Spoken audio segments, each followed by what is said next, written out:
my 1-year-old is with her mother. I didn't just leave her there. So what we want to do now is look at what is the work done in compressing our little solid.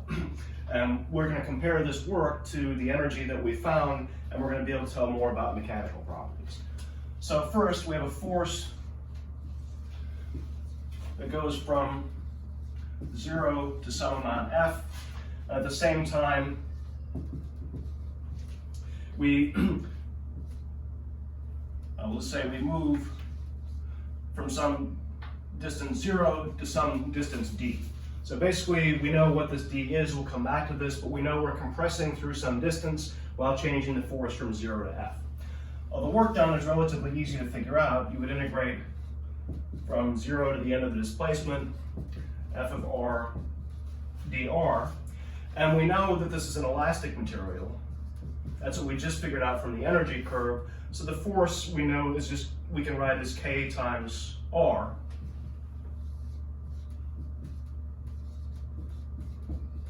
So that's just integrating a linear function. We can do that all day long.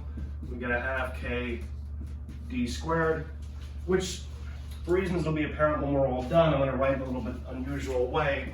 Let's say that's a half kd times d. Well, I know that the k times d is the force and the d is the distance. So basically this is a half force times distance. Now we also know here that the force is actually sigma times a squared, a being the length of a side of our cube, so a is the area, a squared is the area of one face, and we know sigma is the stress. We're wanting to write things in terms of stress. And we also know each side gets closer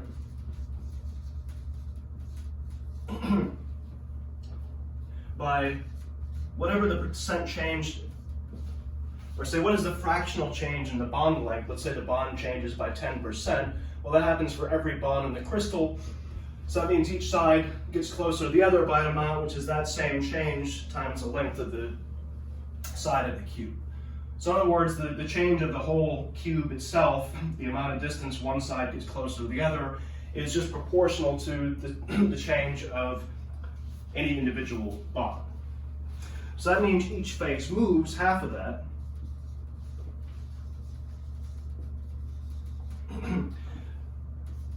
Delta R A over 2 or naught, and that's our distance d that we've just figured out. All right, now we need space again.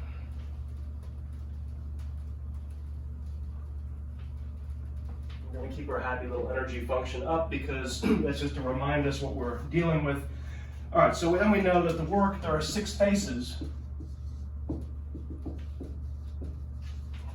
So we'd say the work done would be 6 faces times a half FD, which would be 6 faces times a half times sigma A squared for F times the distance, which is delta R A over 2 R naught.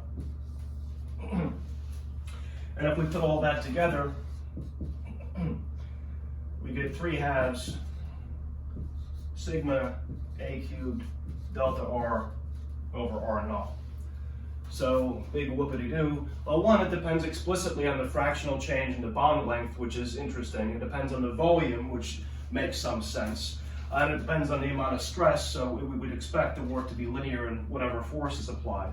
But if we compare this to what we had for delta E, that was a half n A cubed d squared E dr squared, value with an R naught. Let's get rid of this so we don't run into what we already have up. And all of that times delta R squared.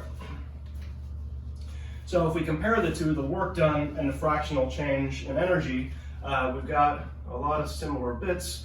What we have to identify then is that the stress should come out to be 1 over 3 R naught del squared E del R squared at equilibrium times the fractional change in bond length.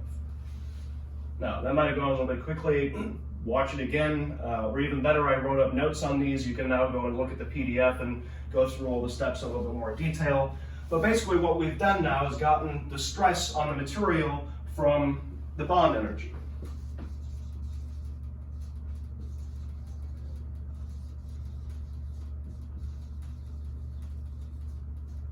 Which is kind of nice. And once we know the stress, we can actually calculate things an engineer would care about.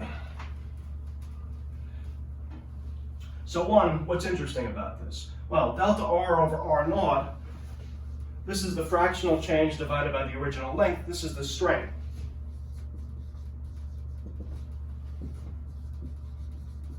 So what we've done is basically reproduced the sort of engineering version of Hooke's law that says stress is linear in strain or vice versa, which makes some sense. Just like I was saying, an engineer would prefer to talk about fractional changes in length and stuff per unit area or stuff per unit volume, because that makes it basically the same for all materials. Or say, I don't want to worry about the one particular iron rod of a certain length. I want to solve the problem for all possible iron rods by normalizing away the area and the original length.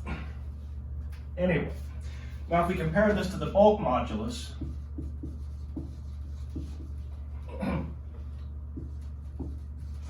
that's K, which is defined as the stress divided by the volume change, which would be sigma divided by delta V over V. Now we don't have the volume change, but what I want you to do is pause this thing and Google, or go to the notes, I have a link for this, propagation of uncertainty. Anyway, the idea is that if delta V over V is much less than 1, for relatively small volumes, I can approximate this as delta X over X plus delta Y over Y plus delta Z over Z. And again, propagation of uncertainty will explain how you would do this. We basically say this is some function, V is some function of X, Y, and Z. I want its behavior for very small deviations, and it turns out this is a linear first order approximation, just like if we did a Taylor series and took the first order term. Well, since everything is isotropic, we could say this is just 3 times delta R over R. Since it works the same in every direction, and so far we're doing everything in terms of the radial coordinate. So what that means then is that my bulk modulus is sigma over 3 delta R over R naught, which means it's 1 over 9 R naught, second derivative of the energy versus separation function at equilibrium. And that's it. So if I can figure out some way to calculate this energy curve, I can calculate the bulk modulus. If I can do that, by similar means, I could get, say, the shear modulus, Young's modulus, all sorts of things, because the bulk modulus, if you've taken some mechanical engineering courses, is Young's modulus over 3 times 1 minus twice Poisson's ratio.